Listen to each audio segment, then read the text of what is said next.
All right, listener. So you really went all out with this one, huh? Haha, yeah. Restaurant location, huh? Seems like a good one.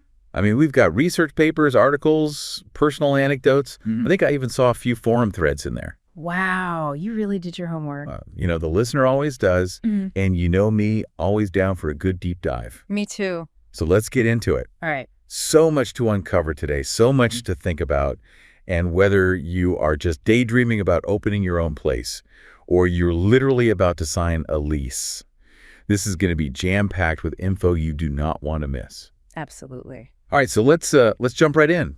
I'm thinking to get us started, let's imagine we're opening a gastropub.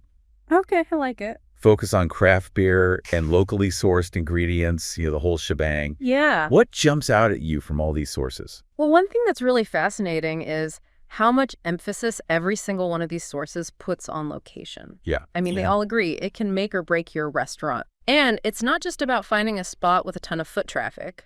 It's about finding the right kind of foot traffic. Oh, interesting. Let's take that gastropub idea, for example, right? Okay, yeah. Super prime corner spot in a busy mall.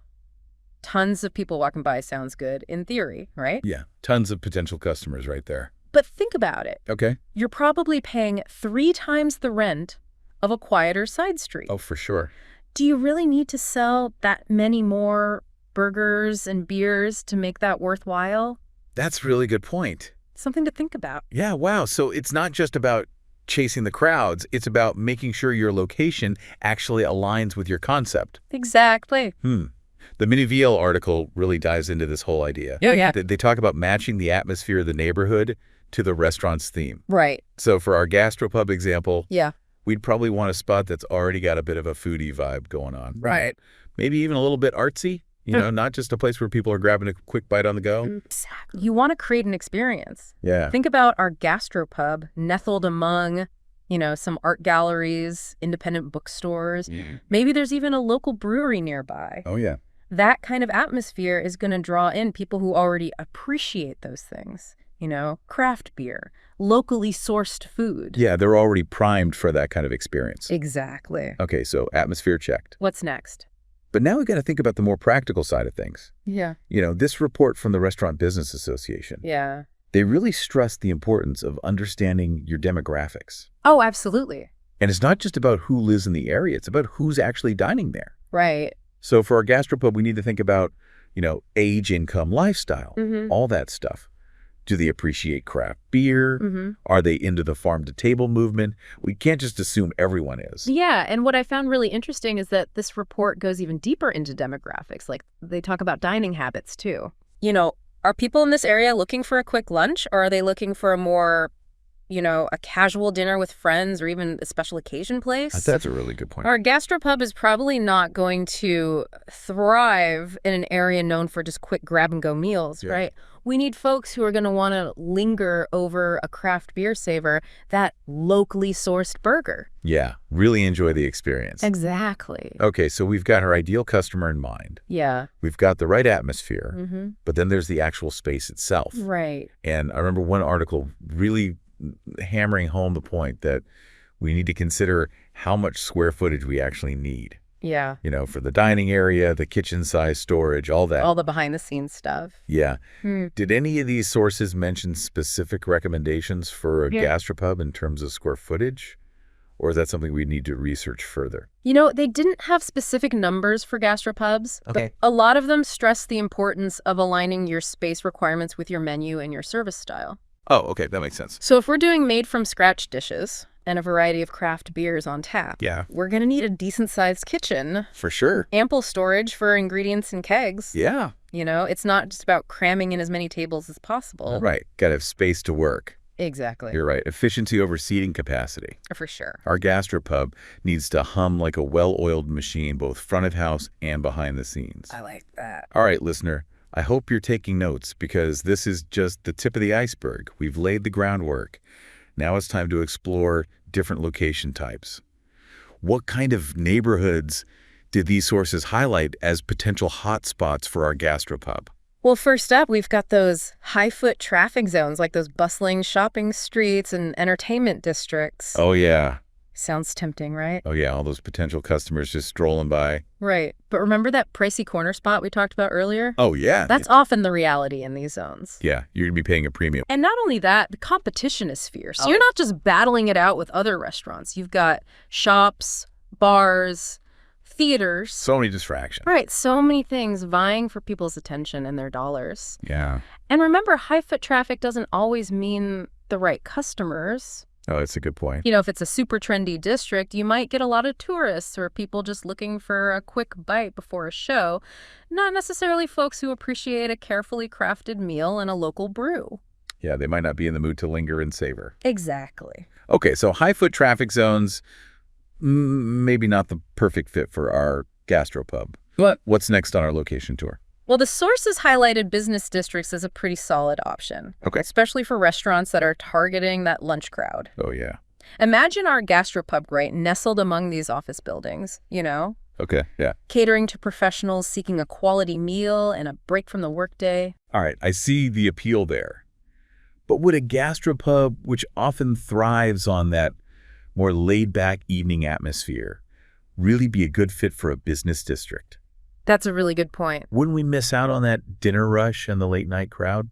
Those articles really emphasize that business districts can be kind of a double-edged sword. Oh, how so? Well, yeah, lunch service might be booming, Yeah. but things can really quiet down once the workday ends. Oh, for sure, everyone goes home. Exactly. And so for our gastropub, we'd really need to carefully consider, can we rely so heavily on that lunch crowd? Yeah. Does that align with our vision, and will it meet our profitability goals?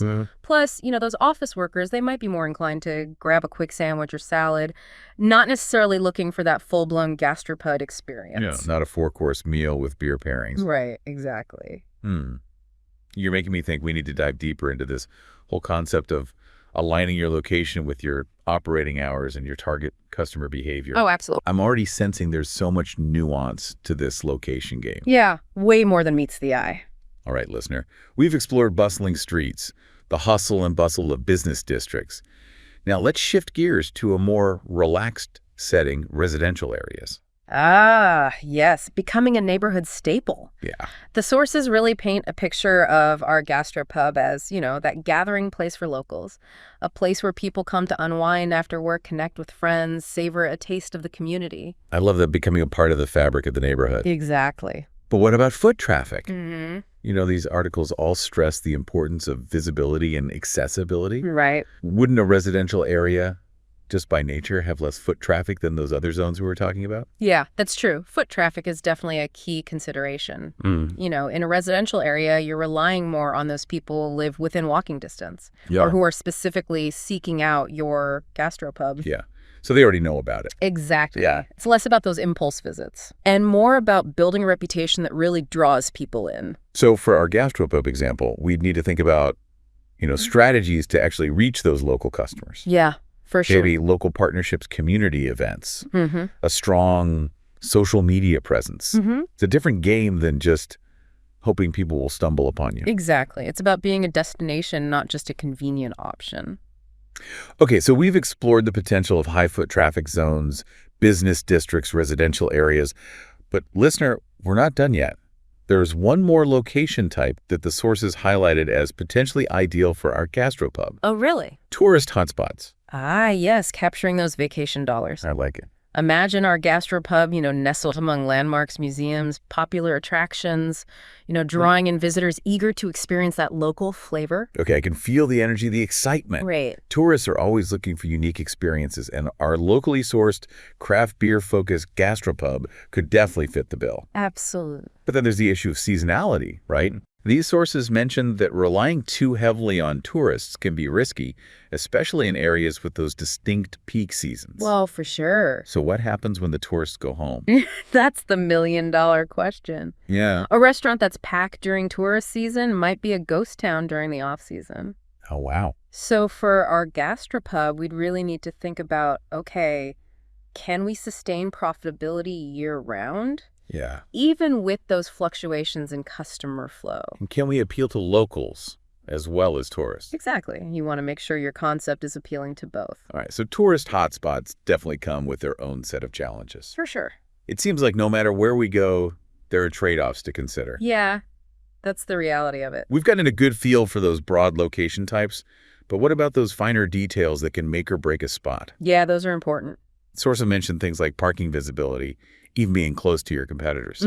Those are all key factors. So where should we dive in next? Let's talk about accessibility and parking first. Those are especially important for our gastropub. We're imagining a dinner crowd, maybe some late night service. Oh yeah, parking is crucial for that. Right. And I was just thinking about this the other day. What's that?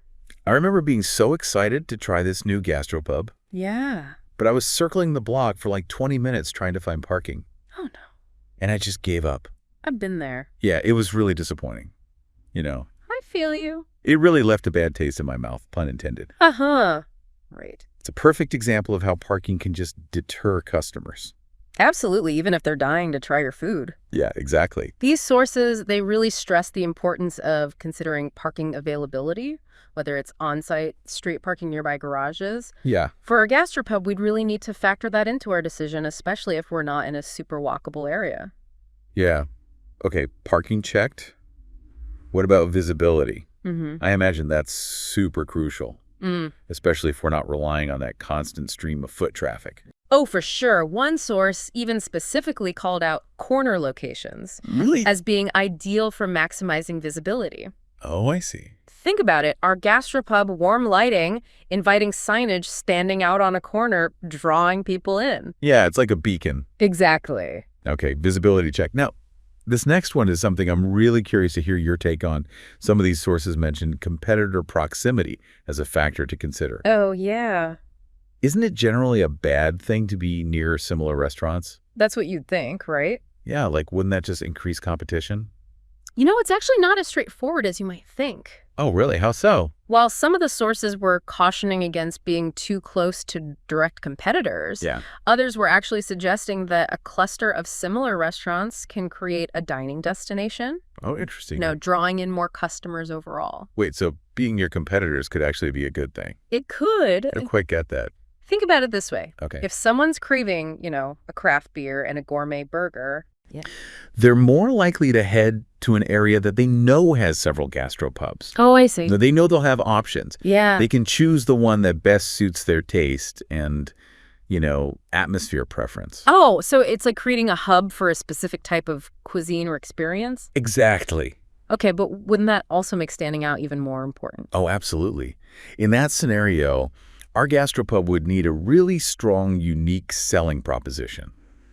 Yeah. What makes us different? What are we bringing to the table that no one else is? Exactly. Is it our specific beer selection? Is it our commitment to local sourcing? Is it our unique ambiance? Maybe we have a killer patio. Yeah, exactly. Or maybe we've got some special event or entertainment offering. Something that really sets us apart. So it's not just about fitting in, it's about standing out within that cluster. Exactly. I'm starting to see how this location strategy is so much more than just finding an empty storefront. It's a puzzle. It really is. A multi-layered puzzle. And another piece of that puzzle is understanding local traffic patterns and footfall trends. Absolutely. I remember one source recommended actually going to the area and observing it at different times of day and on different days of the week. Yeah, that's a good one. That's some real detective work. It is, and it's crucial information. Yeah. Think about it with our gastropub, for example. If we see that foot traffic peaks on Friday and Saturday nights, we can adjust our staffing, our inventory, even our marketing efforts to capitalize on those busy periods. Right. And if we notice that a nearby office building empties out after 5 p.m., maybe we promote some happy hour specials to try to capture that after-work crowd. Exactly. You're working with the natural flow of the neighborhood and optimizing your operations to match it. So smart. It's all about strategy. All right, listener, we've covered a lot of ground here, from the overall vibe of different location types to those nitty-gritty details like parking and competitor proximity. It's a lot to take in. But now we've got to figure out how to actually research specific locations. The sources talked about a lot of data and analysis, and I have to admit, I'm starting to feel a little overwhelmed. Don't worry. That's where the fun begins. Fun data? Are we speaking the same language? Trust me, it's all about uncovering those hidden gems, those insights that are going to help you make smart decisions. All right, I'm intrigued. So let's dive into that research phase next. Okay, let's do it. All right. All right, so let's unpack some of those research tools. Remember that report from the Restaurant Business Association? Oh, yeah, the one that was like super in depth. They really hammered home this idea of understanding market data and demographics. Yeah. And it's not just about, how many people live in an area, but also their age, their income, their lifestyle preferences, all that juicy stuff that helps us figure out, are these people going to be gastropub fans? Yeah, will they actually want to come to our place? Exactly. I remember one source even recommended checking government census reports for that kind of information. Oh, yeah, those can be a gold mine. I'll admit, I never thought of government reports as particularly, exciting. I get it. But hey, if it helps us understand our potential customers, I'm all in. And the cool thing is so much of this data is available online. Really? You don't need to be a data scientist to access it. Oh, that's good to know. Think of it like those census reports are telling a story about the neighborhood, Oh, interesting. and it's our job to interpret that story and see if it aligns with our vision. I like that. Okay. I'm feeling a little more adventurous about this whole data thing. Good. What else have we got? Well, remember how we were talking about observing foot traffic? Oh, yeah. Like actually going there and seeing. Yeah, well, there are tools for that. What? Yeah, some sources mentioned foot traffic counters. Foot traffic counters. What are those? They're literally devices that count the number of people passing by a certain location. Wait, so we can get hard numbers on how many people are walking by our potential gastropub? You got it. That's amazing. I know, right? I'm picturing us like setting up a stakeout, counting heads, jotting down notes in our little detective notebooks. I love your enthusiasm, but luckily we don't have to resort to old school methods. Okay, good. A lot of these foot traffic counters are automated, and some companies even offer mobile data insights. Mobile data insights. Yeah, they use anonymized smartphone location data Oh. to track pedestrian flows. Pretty high tech, right? Okay, color me impressed. Technology is amazing. So we've got the data Yeah. we've got the foot traffic, but what about the spaces themselves? Yeah, the actual brick and mortar. I'm guessing this is where real estate experts come in. You got it. They're the navigators of the real estate world. Oh. They've got all that insider knowledge about available properties, rental trends, zoning laws, you name it. So many things to think about. It's all starting to feel like research. It is. But I guess it's all worth it if it leads us to that perfect spot for a gastropub. Absolutely. The payoff is huge. Okay, what else should we be researching? Well, one last tool that several sources mentioned was the SWOT analysis. SWOT analysis. Yeah. Strengths, weaknesses, opportunities, threats. Oh, yeah, that classic business framework. Exactly. But they recommend applying it to each potential location. Oh, okay, so not just to the business itself, but to the actual spot. Right. So imagine this. Okay. We find this charming spot in a really up-and-coming neighborhood. Okay. But there's limited parking. Oh, that's not good. That's a weakness, right? Yeah. But maybe there's a nearby parking garage we can partner with. Oh, okay. That's an opportunity. I like it. So you're weighing those pros and cons and even brainstorming solutions to potential challenges. It's like a strategic roadmap for making those decisions. Exactly. And speaking of informed decisions, Oh. let's shift gears and talk about financial realities. Okay. We've been dreaming big, but now it's time to crunch some numbers. All right, listener, this is where it gets real. Get those calculators ready because we are diving into budgeting rent, lease agreements, all those delightful details that make up the financial side of opening a restaurant. It's not the most glamorous part of the process, but it's absolutely crucial. Oh, yeah. Those sources, they emphasize budgeting over and over again. Like it's the most important thing. It is. It really is. You've got rent or mortgage payments, deposits, renovation costs, equipment licenses, permits. It all adds up so fast. I'm already getting anxiety just thinking about all those expenses. Yeah. Yeah, it can be overwhelming. But the articles always talked about revenue, right? Like we can't just focus on the costs. We need to think about how much money our gastropub can actually bring in. You're absolutely right. Those financial projections are key. Okay, good. And remember how we talked about different location types? Yeah, like urban versus suburban. Exactly. Oh, Well, yeah. those sources highlighted this trade-off between prime locations and more budget-friendly options. Prime spots, they've got that high visibility, the foot traffic, but they come with premium price tags. Yeah, you're going to be paying top dollar.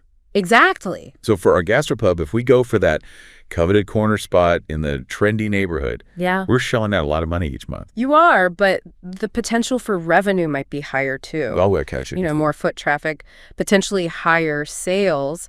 So it's a gamble. It is. Those higher rents mean you need to sell a lot more to stay profitable. Yeah.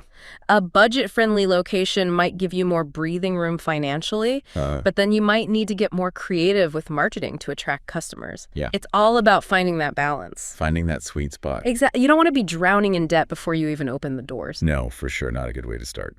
And speaking of potential financial pitfalls, Oh, no. What now? those lease agreements, Oh, yeah. one source actually described them as a minefield of details. A minefield? Oh, gosh. Yeah, rent escalations, lease length, who's responsible for maintenance, all that stuff can really impact your bottom line. So it's not just signing a piece of paper. It's like this legally binding agreement that shapes the future of our business. That's a great way to put it. No pressure, right?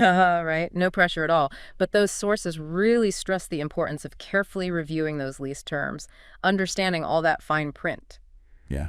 even seeking legal advice if you need to. Yeah. Good advice. Okay. I'm also noticing a recurring theme here of hidden costs. Oh, yeah. You know, those sneaky expenses that aren't always obvious up front? Right. They can really creep up on you. The articles mention things like utilities, unexpected renovations, local fees. It's like those pesky extra charges you get on your phone bill, but on a much grander scale. Oh, yeah. A much bigger bill. Exactly. So you're saying we need a budget not just for the obvious costs, but also for those potential surprises. Yes. It's like having an emergency fund for your gastropub. I like that. A gastropub emergency fund. Just in case. Okay. And speaking of potential budget busters, let's not forget about the legal and regulatory side of things. Oh, yeah. That's a big one. Zoning laws permit licenses. It's enough to make anyone's head spin. It can be a lot. I'll admit, I'm not exactly a legal eagle. Me either. But I get it. You know, these regulations exist for a reason. Oh, they do? It's all about ensuring safety, protecting businesses, and, maintaining order in the community. You're exactly right. And those sources really emphasize that compliance is key. Yeah. Not just to avoid legal trouble, but to create a safe and enjoyable environment. Yeah, for our customers and our staff. Exactly. So for our gastropub example, Yeah, we need to make sure that the location we choose is actually zoned for restaurant operations. absolutely. I wouldn't want to sign a lease and then find out we can't legally operate a restaurant there. Oh, that would be a disaster. A very expensive disaster. And it's not just about general zoning, but also any specific regulations that might apply to our gastropub.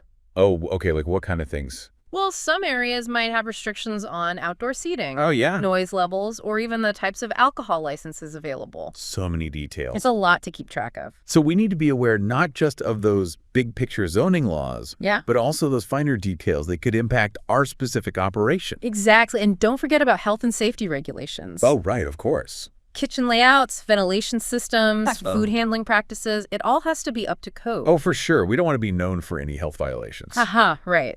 Not the kind of publicity you want. So we're checking with the local authorities, making sure we understand all the regulations, maybe even consulting with a lawyer just to be safe. It's always a good idea to get expert advice. Better safe than sorry. Absolutely. And speaking of potentially complicated legal matters, What now? those liquor licenses. Oh, yeah. Remember, we're imagining this gastropub with a focus on craft beer. Lots of delicious beer. So obtaining the right type of liquor license is crucial. Yeah, absolutely. And those sources really highlighted the fact that these licenses vary so much from location to location. Oh, really? How so? Some areas are very restrictive. Okay. They limit the types of alcohol you can serve or the hours you can operate. Wow. Others might be more lenient, but you need to do your research. So for our gastropub, we need to research the specific requirements in each potential location. Exactly. I wouldn't want to fall in love with a spot and then find out we can't legally serve our amazing beer selection. That would be heartbreaking. It really would. And remember, those licenses often come with costs, application processes, waiting periods. So much paperwork. It's not something you want to leave to the last minute. Okay, so we're adding